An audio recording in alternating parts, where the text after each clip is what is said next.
Hello everyone, welcome to the maiden edition of African Hero Storytelling. Today we are going to be studying one of Africa's great heroes, and his name is Nelson Rolihlahla Mandela. Nelson Mandela was born on the 18th of July 1918 into a royal family of the Xhosa-speaking Tembu tribe in the South African village of Mvezo, where his father served as chief. And after the death of his father in 1927, Mandela was adopted by Dalindyebo Jongintaba, a high-ranking Tembu regent, who began grooming his young ward for a role within the tribal leadership. But did you know, as a sign of respect, many South Africans refer to Nelson Mandela as Madiba, which is his Xhosa clan name. Now back to our story. Mandela was the first in his family to receive a formal education. He completed his primary studies at a local missionary school, where a teacher named him Nelson as part of a common practice of giving African students English names. Mandela went on to attend Methodist Secondary School, where he excelled in boxing and track as well as academics.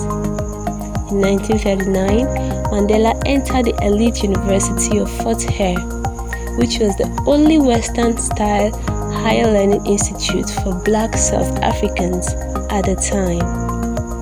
The following year, he and several other students were sent home for participating in a boycott against university policies.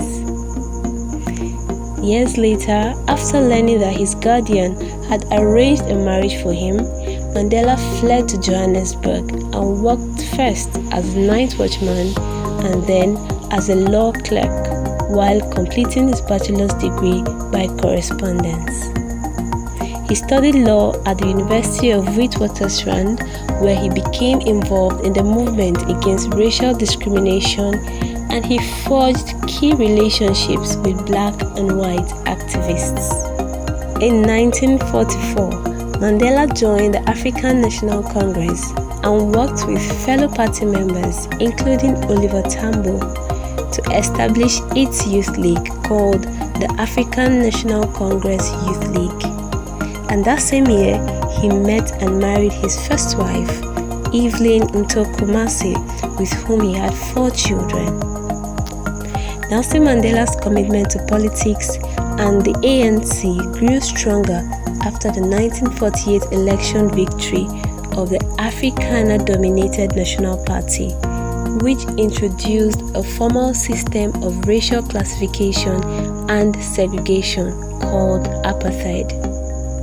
Now, this restricted non-whites' basic rights and barred them from government while maintaining white minority rule. The following year, the ANC adopted its Youth League plan to achieve full citizenship for all South Africans through boycotts, strikes, civil disobedience, and other non-violent methods. Mandela helped to lead the ANC's 1952 campaign for the defiance of unjust laws, traveling across the country to organize protests against discriminatory policies, and promoted the manifesto known as the Freedom Charter.